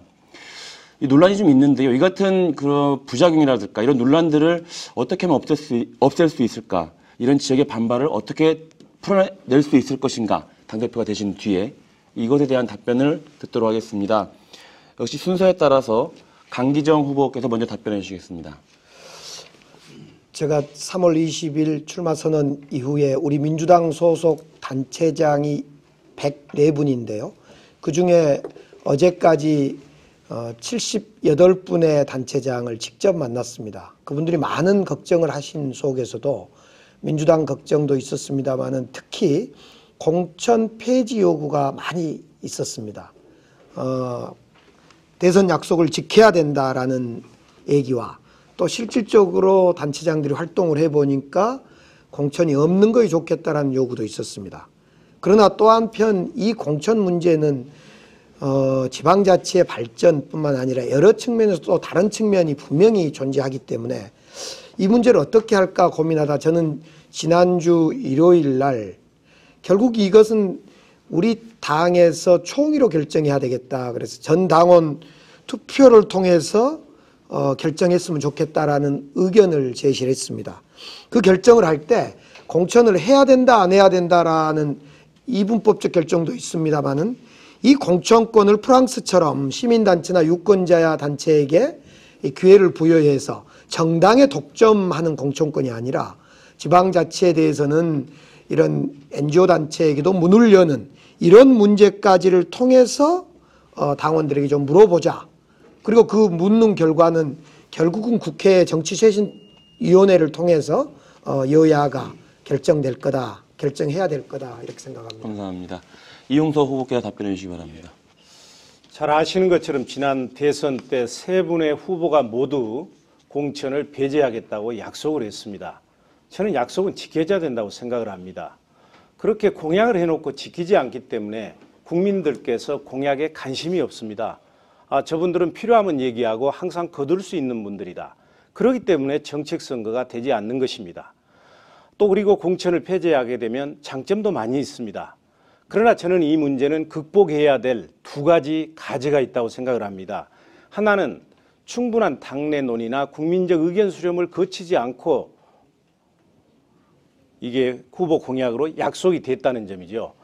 그런데 이제 또 다른 측면에서 보면 공약은 반드시 지켜져야 되지만 공약이라고 해서 눈에 뻔히 문제가 보이는데도 집행하는 것은 또 다른 문제를 가져올 수가 있습니다.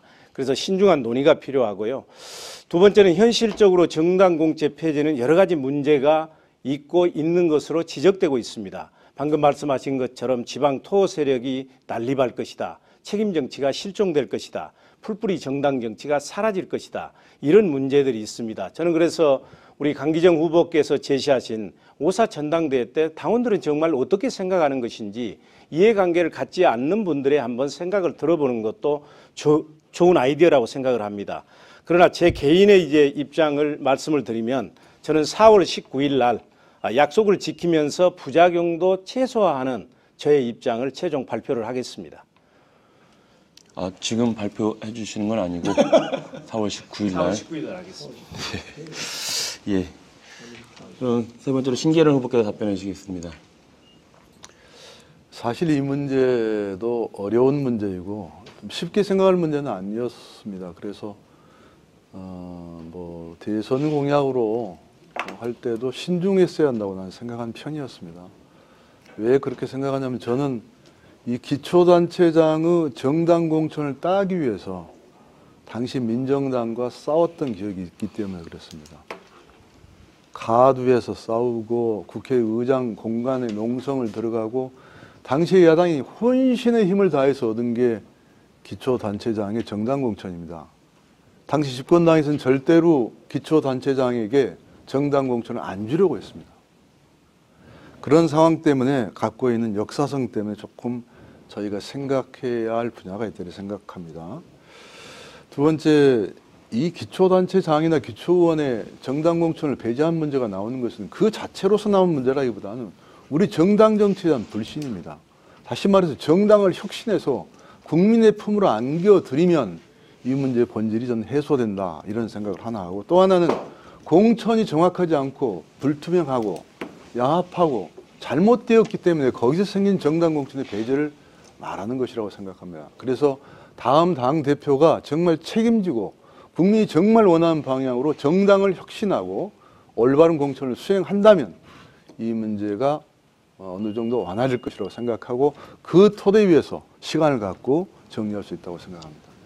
감사합니다. 마지막으로 김한길 후보께서 답변해 주시겠습니다. 예, 여러 후보님들 생각과 크게 다르지 않습니다. 대선 공약 지켜져야 하는 원칙 맞습니다. 또 대선 후보로서 공약할 때 충분히 논의되지 않은 과정상의 문제가 있는 것도 사실입니다. 지금 전국적으로 지역별로 여기에 대한 의견이 극명하게 대립되는 게 있고요. 또 성별로 남성과 여성 의원들 간에 또 입장이 정반대입니다. 그런가 하면 같은 기초의원이라고 하더라도 대체로 선수에 따라 찬반 의사가 엇갈립니다. 이 대단히 간단한 문제가 아니고 조금 전에 말씀하신 것처럼 풀뿌리 민주주의라는 측면에서 볼 때 우리가 또 큰 것을 잃는 그런 측면이 있음을 간과할 수가 없습니다.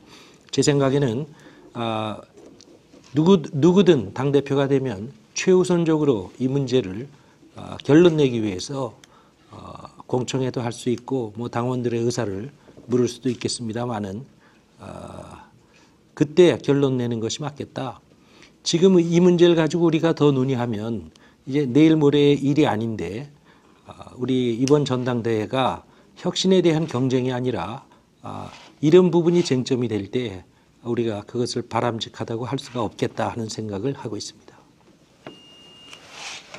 예, 네 분의 답변을 들었습니다. 예, 저희도 질문을 준비하면서 결코 쉽지 않은 질문이라고 생각을 했었습니다. 역시 답변이 이제 명확한 답변은 안 나왔는데요. 19일 날 어떤 발표를 하실지 한번 지켜보겠습니다.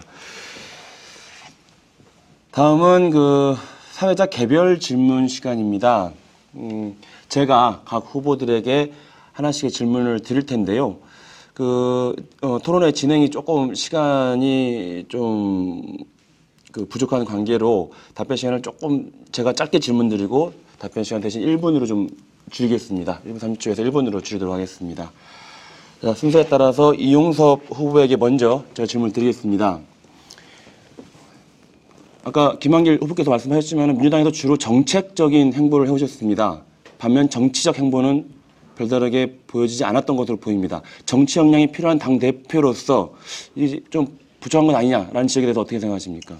정치인은 정책 능력도 있고 정치력도 있어야 된다고 생각을 합니다. 그렇지만 정책이 뒷받침되지 않는 정치력은 허구하고 선동적 구호에 그칩니다. 물론 이제 정치력이 뒷받침되지 않는 정책은 실현 가능성이 낮지요. 그러나 저는 이제 우리 정치가 이렇게 불신을 받게 된 그런 낡은 정치력은 없는 것 확실합니다. 뭐 개파 만들고 밀실에서 얘기 나누고 선동적이고 저는 그런 정치, 그게 우리 정치에 불신을 가져왔고 종국적으로는 안철수 후보, 문재인 후보가 현실 정치에 나오게 됐다고 생각을 합니다. 저는 이제 전문적인 리더십, 도덕적 리더십, 혁신적 리더십 이런 것으로 따지면 누구 못지않게 리더십을 확보하고 있다고 생각을 하고 그리고 국민들로부터 사랑받고 신뢰받는 정치력보다 더 중요한 정치력이 어디 있겠습니까? 저는 그런 정치력이라면 누구보다 더 많이 가지고 있다 이렇게 생각을 합니다. 네, 감사합니다. 신기현 후보께 질문 드리겠습니다. 대선 패배 직후에 원내대표에 출마했을 당시에도 친노 자숙론이 불거졌었습니다. 승리하지 못하셨습니다.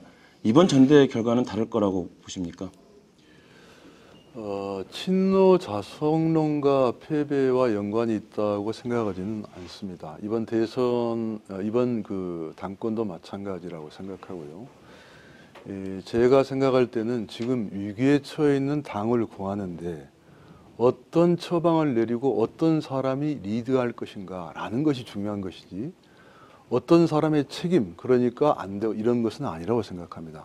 그런 의미에서 이번 당 대표 선거는 지금 민주당이 처해 있는 정말 절체절명의 위기 속에서 무엇을 어떻게 판단하고 어떤 방향으로 이끌 준비가 되어 있는 것인지 이런 걸 중심으로 판단하는 전대가 되고 그런 것을 중심으로 논의가 전개되는 전대가 되길 희망합니다.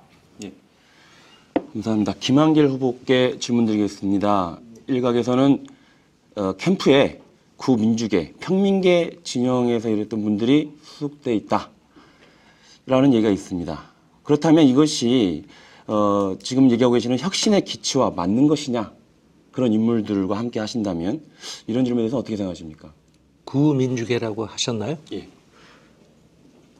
어떤 분들이 구민주계로 얘기되는 건지 정확하지 않고요. 제 캠프에 제가 한 번 가봤습니다. 사무실 얻은 데에. 제가 갔을 때 그런 분들 안 계셨고요.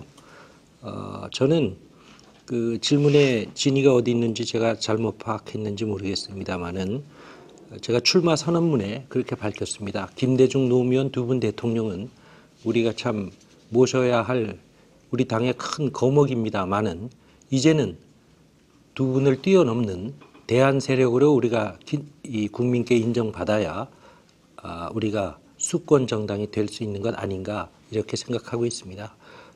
김대중 대통령을 더 사랑하는 사람들, 또 노무현 대통령을 더 사랑하는 사람들, 이 두 세력도 이제는 하나로 확실하게 통합돼야 된다, 융합돼야 된다 하고 생각하고 있습니다. 네, 감사합니다. 강기정 후보께 질문 드리겠습니다. 광주에서 여론조사를 하면 안철수 신당이 민주당을 많이 앞섭니다. 뭐 39.5% 대 19%. 광주 민심이 민주당을 떠난 것에 대한 광주 지역 의원으로서 책임을 느끼지 않으십니까? 민주당에 실망하고 정치에 실망한 분들이 새로운 정당, 새로운 정치를 희망하는 그 비율이 그렇게 된다 이렇게 생각합니다. 아마 광주 분들이 호남 민심이 결코 새로운 신당을 만들어서 민주당과 대결하거나 민주당이 분열되기를 결코 바라지는 않을 것 같습니다. 문제는 민주당의 본원, 근본이 이 호남이라고 할 때 호남의 정치인으로서 정말 뼈를 깎는 노력, 혁신의 노력, 반성, 쇄신의 노력을 했어야 함에도 불구하고 늘 부족하다는 생각이 듭니다. 그러나 한편으로는 우리 민주당도 호남을 계속 활용하고 이용하려고 하지 말고 호남이 정말 민주당의 본원답게 분명한 입장과 생각을 가져줘야 되겠다 이런 생각을 갖습니다. 네, 고맙습니다. 네, 다시 사회자 공통질문 시간으로 돌아오겠습니다. 시간을 좀 조절을 하기 위해서요. 좀 양해해 주신다면 이 질문에도 이게 지금 제가 준비한 질문은 이 대선 패배 이후 민주당의 혁신에 대한 질문인데요. 지금까지 하신 말씀들과 겹칠 수도 있을 것 같아서 1분으로 좀 줄였으면 좋겠는데 괜찮으시겠습니까? 예. 질문 드리겠습니다. 대선 패배 이후 민주당을 혁신해야 한다는 목소리가 높습니다. 민주당의 가장 큰 문제점이 무엇이며 이를 어떻게 해결할 것인지 각 후보자들은 1분 내에 답변해 주시기 바랍니다. 순서에 따라서 신계른 후보부터 말씀해 주시기 바랍니다. 이게 제일 중요한 문제가 제일 짧게 되어 버렸습니다. 대답하겠습니다. 제일 중요한 거 새로운 리더십 세우는 게 중요합니다. 리더십의 문제가 중요하다. 두 번째는 멤버십입니다. 우리 멤버십 잘못되어 있습니다. 담론 경쟁이라든가 정책 경쟁 필요합니다. 계파가 아닌 담론 경쟁이 필요합니다. 이른바 이걸 수기민주주의를 할 수 있겠죠. 이런 게 전혀 준비가 안 되어 있습니다. 세 번째는 당 현대화 시켜야 됩니다. 지금 현대화 안 되어 있습니다. 현대화의 핵심은 몇 가지가 있습니다. 첫째, 당원이 주인된 정당, 그리고 예를 들면 당원 주인된 정당 속에는 제가 말씀드린 정책, 전당원 정책 컨퍼런스라든가 전당원 투표제 같은 게 들어갈 수 있을 것입니다. 그 다음에 또 하나 제가 지금 추진하고 생각하고 있는 것은 제가 만약에 당대표가 되면 당의 면모를 바꿔서 조직 업무 전부 지역위원회에 넘기고 정말 중앙은 직능 쪽에 직장위원회를 최소한 1년 안에 1000개를 만들어서 당의 면모를 바꾸겠다. 여기는 젊은 사람도 들어갈 수 있고 여성도 들어갈 수 있고 지역에는 못 들어가지만 이런 변화 등등의 것들을 포함해서 당 현대화 위원회를 만들어 즉각 수행하겠다 이런 말씀드리겠습니다. 네, 감사합니다. 아무래도 이제 그 당대표 출마하시면서 내거신 공약들하고 많이 좀 연결을 지어서 말씀을 해주실 것 같습니다. 예, 다음은 김한길 후보께서 답변해 주시겠습니다. 혁신의 깃발이 펄럭이고 있습니다. 그러나 그 혁신의 내용이 비슷하기도 하고 다르기도 합니다. 제가 생각할 때 우리 민주통합당은 무엇보다 먼저 하나로 뭉치는 것이 혁신의 출발이라고 생각합니다. 우리 민주통합당 간판 내건 이래 한 번도 제대로 통합해보지 못한 것 같습니다. 담합만 있고 통합은 없었습니다. 이제 계파 우리가 초월해야 합니다. 계파 극복해서 우리가 뭉쳐야 합니다. 이제 대선 패배에 대한 책임론 가지고 니 탓 내 탓 하면서 싸우는 것도 이제는 그쳐야 합니다.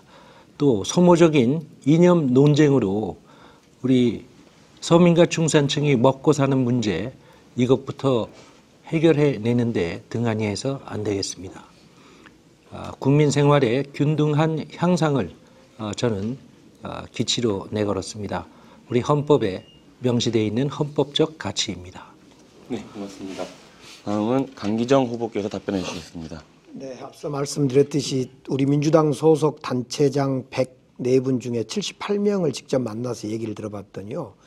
우리하고 쓰는 언어가 다릅니다. 우리 지금 민주당 중앙당이나 우리 의원님들은 주로 개파, 주류, 비주류, 또 책임, 패배 이런 단어를 주로 쓰는데요. 이 지자체 단체장들은요. 협동조합, 사회적 기업, 일자리 이런 단어를 주로 쓰고 대화를 하는 것을 봤습니다. 제가 볼 때는 아무리 봐도 우리 민주당은 너무 이념투쟁과 중앙당 중심의 정쟁에 휩싸여 있다. 그 여야든 우리 민주당 내부끼리든. 그래 저는 생활정치를 철저히 해야 되겠다. 그 생활정치가 결국은 분권형 민주당으로 당을 완전히 바꿔내야 되겠다. 이런 생각을 가져보았습니다. 네, 감사합니다. 이용도 후보께 답변해 주십시오. 무엇보다도 공천혁명을 통해서 인사혁명을 통해서 유능한 사람들이 발탁되는 시스템과 조직을 갖춰야 됩니다. 그리고 국민들로부터 신뢰받는 게 매우 중요합니다. 그렇기 때문에 저는 박근혜 정권만 장관을 임명하는 것이 아니고 이용섭이 이끄는 민주당도 앞으로 예비장관을 임명할 것입니다. 그래서 국정현안에 대해서 박근혜 정권의 실제 장관과 우리의 예비장관이 TV에 나가서 치열하게 토론하는 것입니다. 국민들께서는 여기서 민주당의 수권 능력을 인정하게 될 것입니다. 이렇게 되면 박근혜 정권이 실패해서 민주당이 정권을 잡는 게 아니라 우리의 능력으로 잡는 것입니다. 또 하나 중요한 것은 지역주의를 타파해 가야 됩니다.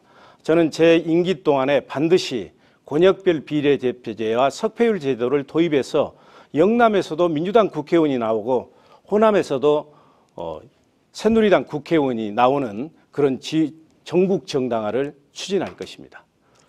네, 감사합니다. 이제 공통질문 마지막 공통질문을 남겨놓고 있는데요.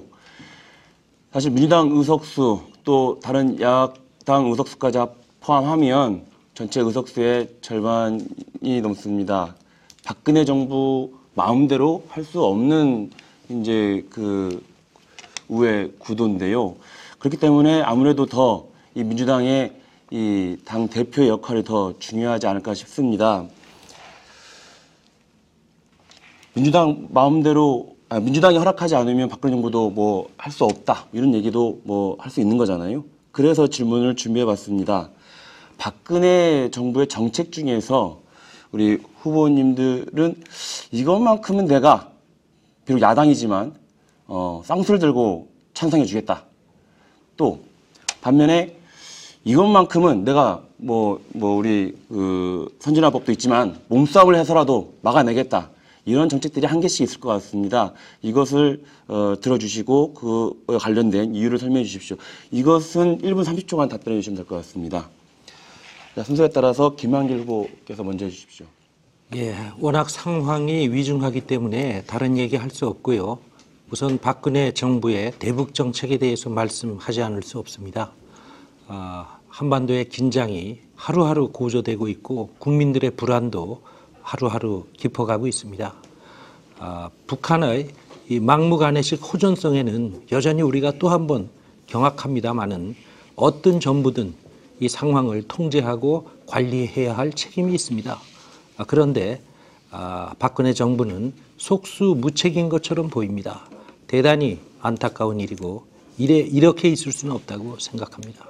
물론 여기에는 지난 5년 동안 MB 정권이 이 대북 적대적 정책을 해온 것이 누적된 결과다 이렇게 볼 수도 있겠습니다. 그러나 박근혜 정부 출범 이후에 MB 정권과는 다르다는 것을 보여주는 데도 실패했다. 이것이 이런 상황을 불러온 또 하나의 중요한 요인이라고 생각을 합니다. 그러나 이 북한은 더 이상 한반도의 위기 심화를 가져오는 일 즉각적으로 중단해야 합니다.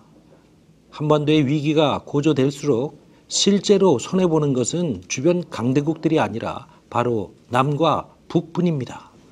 이러한 상황을 분명히 인식해야 된다고 생각합니다. 이제 우리 박근혜 정부도 무조건 대화에 나서야 한다 이렇게 생각합니다. 네, 감사합니다.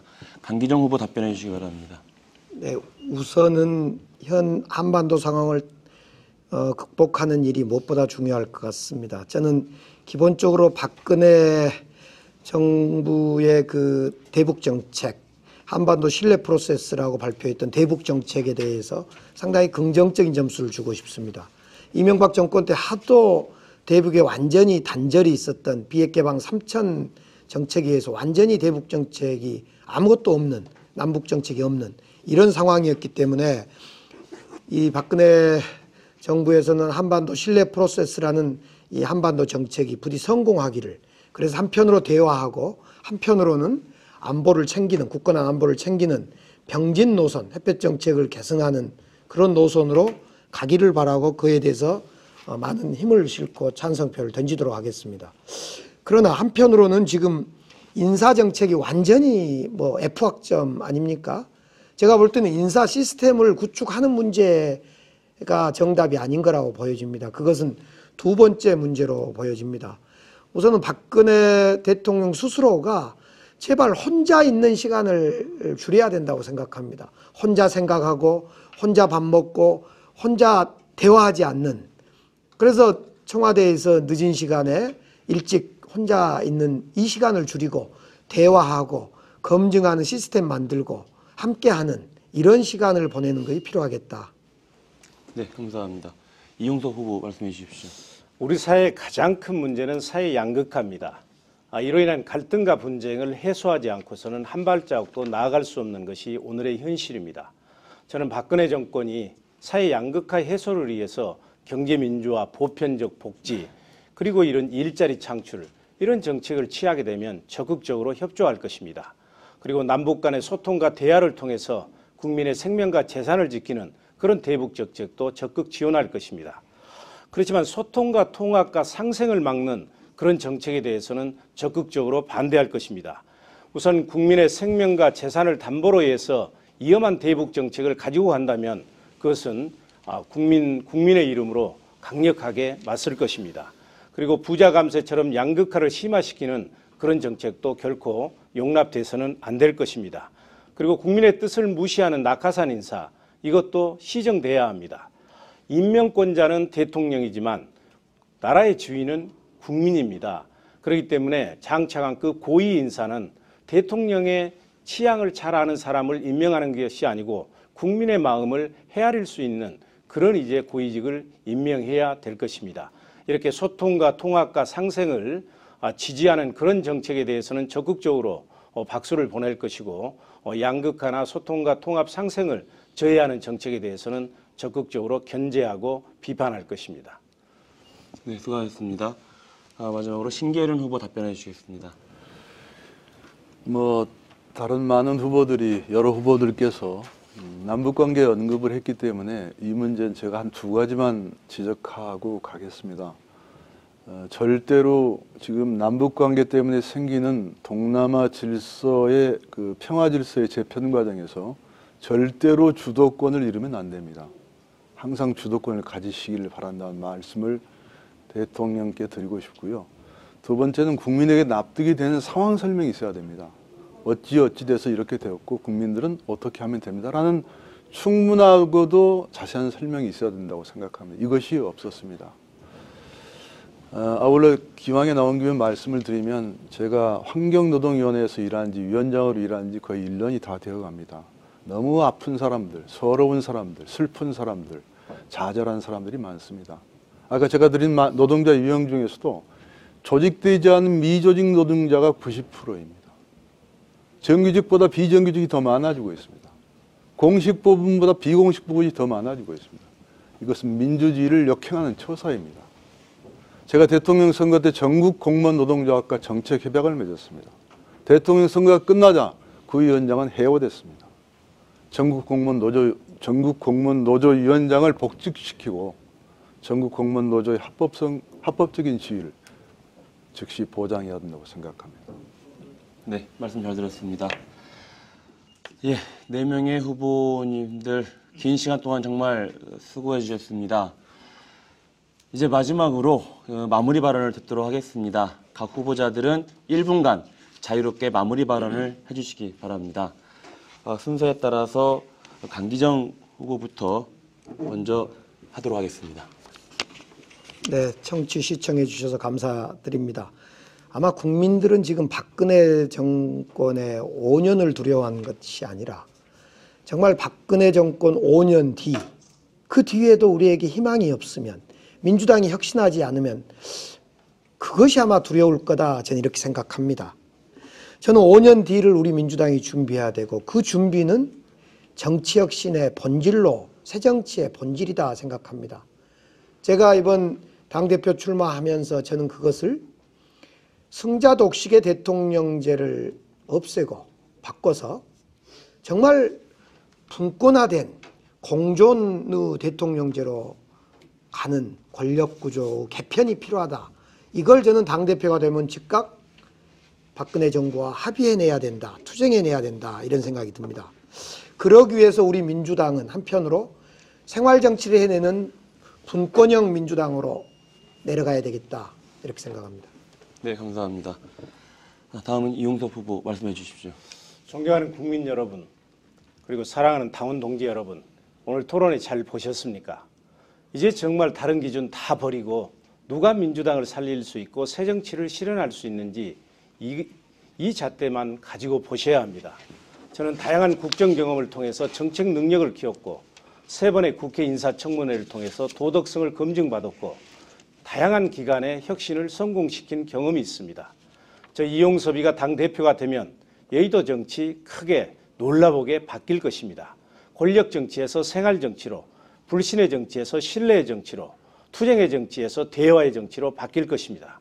우리 민주당은 선거 며칠을 앞두고 뭐 단일화하자, 연대하자 이런 허약한 체질에서 벗어나서 각종 선거에서 민주당 간판 달고 나가면 당당하게 이길 수 있는 실력 있고 경쟁력 있는 그런 정당이 될 것입니다.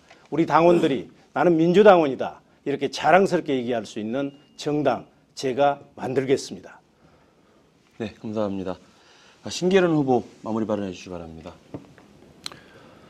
저는 지난 대선의 패배에 대해서 남을 탓하지 않습니다. 패배를 극복하기 위해서 남에게 의지하지도 않겠습니다. 잘못된 것은 모두 제 탓입니다. 이제부터 민주당을 분열로부터 통합시키며 한 사람의 이탈도 없이 어깨를 나란히 하며 서로 부추가면서 끝없이 참여하며 그리고 그 참여를 넘어서서 아주 깊고 기나긴 혁신의 대장정에 나서려고 합니다. 앞장서서 걷다가 쓰러지면 누군가가 다시 앞장서고 그렇게 포기하지 않고 길을 걷겠습니다. 우리 오랜 민주당원들이 그래왔듯이 권력 앞에서는 비겁하지 않게, 동료들에게는 오만하지 않게, 남에게 의지하지 않고 오로지 민주당의 깃발 아래 그저 저의 길을 뚜벅뚜벅 걸어가겠습니다. 네, 수고하셨습니다. 마지막으로 김한길 후보님의 마무리 말씀 듣겠습니다. 존경하는 국민 여러분, 사랑하는 당원 동지 여러분, 민주당이 엄중한 위기 상황에 놓여 있습니다. 이 위기를 극복하는 데 김한길이가 쓰임새가 있다고 당원과 국민 여러분이 명하신다면 저는 몸 던져서 해내고 싶습니다. 김한길은 다른 정치적 야망이 없는 사람입니다. 인기 없는 당대표, 욕 많이 먹는 당대표가 되더라도 김한길이가 망가지고 상처가 나더라도 반드시 우리 민주당 살려놓겠습니다. 당대표가 돼서 김한길이가 꽃으로 피는 것이 아니라 김한길이가 거름이 돼서 민주당을 꽃피우겠습니다. 그래서 2007년에는 대선 승리라는 열매를 맺을 수 있도록 김한길이가 열심히 하고 싶습니다. 도와주십시오. 고맙습니다. 예, 말씀 잘 들었습니다. 오늘 민주당 당대표 예비경선을 위한 첫 번째 토론회를 진행했는데요. 여러분들은 어떻게 보셨습니까? 4명의 후보 중 누가 예비경선을 통과하게 될지 무척 궁금해집니다. 저희가 토론회에 앞서서 오마이뉴스 페이스북에 민주당에 대한 의견을 한번 물어봤습니다. 많은 분들이 민주당에 대한 혹평을 해주셨습니다. 이런 글들이 좀 눈에 띄는데요. 안병준 씨가 이렇게 글을 올렸습니다. 민주당 의원님들은 마음속에는 이미 국민이 없는 것 같습니다. 이미 국민들 마음속에도 민주당만 있는 게 아니니까요. 새누리당도 통합진보당도 진보정의당도 있다는 걸 모르는 것 같습니다. 뭐 좀 긴장을 하시라는 말씀이신 것 같고요. 또 송기동 씨는 이런 말씀을 올리셨습니다. 지지는 하고 싶은데 안타깝습니다. 걸출한 지도자 하나 못 만들어내고 또 뭐 깔아뭉개고 뭐 이런 이제 당내 이 어떤 세력 다툼이나 이런 것들을 좀 지적을 해주신 것 같습니다. 또 이런 분도 계십니다. 이 댓글에 글 쓰신 분들이 민주당에 대한 의견에 민주당에 대해서 좋아요를 누를 때까지 피나는 노력을 부탁드립니다. 고생하세요. 흔들리지 말고 묵묵히 발전하세요. 화이팅! 라는 글을 또 올렸습니다. 이런 뭐 응원의 댓글도 있는데 이번 전당대회 당대표 선거를 앞두고 여기 계신 네 분의 후보 외에도 이 중진 의원이죠. 추미애 의원이 출마를 고민하다가 불출마 선언을 했습니다. 지난 5일이었죠. 그러면서 이런 말을 합니다. 이번 전당대회가 양보와 희생으로 서로 화합하는 민주당, 그리고 박근혜 정부를 야무지게 견제함으로써 국민에게 희망을 주는 민주당으로 재탄생하는 계기가 되기를 바란다. 이렇게 말을 했는데요. 오늘 토론을 비롯해서 앞으로 진행되는 그런 전당대회 그 과정에서 바로 민주당이 새롭게 시작하는 그런 계기가 됐으면 하는 바람입니다. 물론 그렇게 하기 위해서는 바로 여러분들의 관심이 필요합니다. 페이스북에 올린 이 박상우 씨가 이렇게 얘기합니다. 이럴 때일수록 관심 없고 포기하는 분들은 더더욱 한 번 더 생각해 보세요. 우리가 포기하고 관심이 없어진다면 누가 더 좋아할지를요. 자, 오늘 100분에 걸쳐서 생중계로 이 토론을 진행했는데요. 참고로 그 전당대회에는 최고위원들도 따로 출마를 했습니다. 어제 11명이 등록을 했습니다. 최고위원 경선에 출마하신 분들 좀 시간이 부족하지만 말씀드려야 될 것 같습니다. 안민석, 조경태, 양승조, 우원식, 윤호중, 유성엽, 신경민, 황주홍, 장하나 의원과 그리고 장영달 전 의원, 장경태 당 청년위원회 부위원장이 출마했습니다. 역시 12일 날 예비경선에서 7명이 추려지고 전당대회에서 최종 4명이 선출됩니다. 오마이TV에서는 4월 말에 이 예비경선을 통과한 7분의 예비 후보를 모시고 다시 한번 토론회를 진행할 예정입니다. 그때도 많은 관심 부탁드리겠습니다.